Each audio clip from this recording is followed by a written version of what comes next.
Jerry Mallory here for SB Nation and PrivateTrade.com, here to talk in random thought style about Ndamukong Suh. First off, number 40 on NFL Network's top player of 2013.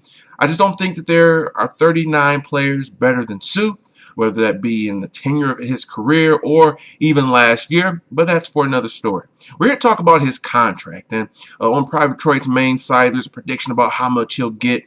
They're saying that some analysts are saying it's going to be about 10, 11 million. I think it's going to be more. I said it once, I'll say it again. He wants to get paid as a defensive lineman, not a defensive tackle. So I'm thinking that contract is going to be about 13 million annually, possibly a little bit more, but we'll see. But the main thought, though, is my confidence in him re-signing, him being a Lion long-term. When this thing all started, I was about at 75%, 75 to 25, that Suh would sign that deal and he'll be here as a Lion, giving us some cap space. So free agency passed, came and went in March, no contract. Then you had the draft, which was 2 months later now in May. Still no contract. OTAs, training camp is on the way. Still no contract. My confidence has waned. I'm down to about 60%, 60-40, saying that, yes, he will still re-sign with the Lions. What about you? Are you as confident?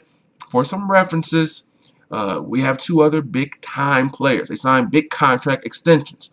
Calvin Megatron Johnson didn't waste any time. On March 14th of his offseason year, he signed that huge deal, remaining a Lion for some time. Last year was Matt Stafford. He waited a little bit longer. It was actually July 10th. So, Suh, if he signs between now, which is June 16th, and July 10th, he'll beat out Stafford in his new deal. But, the closer we get to the season, I can definitely see him being a player that's going to pull a Max Scherzer and say, no contract negotiations during the season. So if something does not get done by the time the season starts, well, he enters that next year as a free agent where he can just walk and we will receive nothing, which is the worst case scenario. Trade options are probably out the window now. We're going to have to re-sign him. Now, another play that he might do is say, you know what? I do want to be a Lion. I want to sign for whatever, 11 million, 12, 13, 14 million a year. But you know what? I want that 20 million in 2014. He's calculated. He's smart. He could be saying, I want to stay in Detroit, but I want to make that big money this year, and then I'll re-sign. And that may be even the language of his contract. He may extend his contract, not rip up the current deal and sign a new one. He may say, pay me my 20-something this year. I've earned it with restructures in my rookie deal, and then I'll re-sign long-term. And then the thing that we all hope is that, yes, there is a whole new deal replacing this last year's monstrous contract. I mean, the cap space is not as important now, but it gives us flexibility if it's a Brandon Flowers, if it's a Terrell Thomas.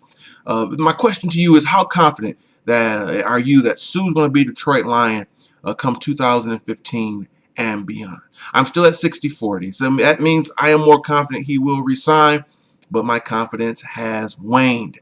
Leave your thoughts, comments, subscribe. I want to thank each and every one of you for watching, and until next time, as always, this has been Jerry Mallory for SB Nation and PrivateTrade.com.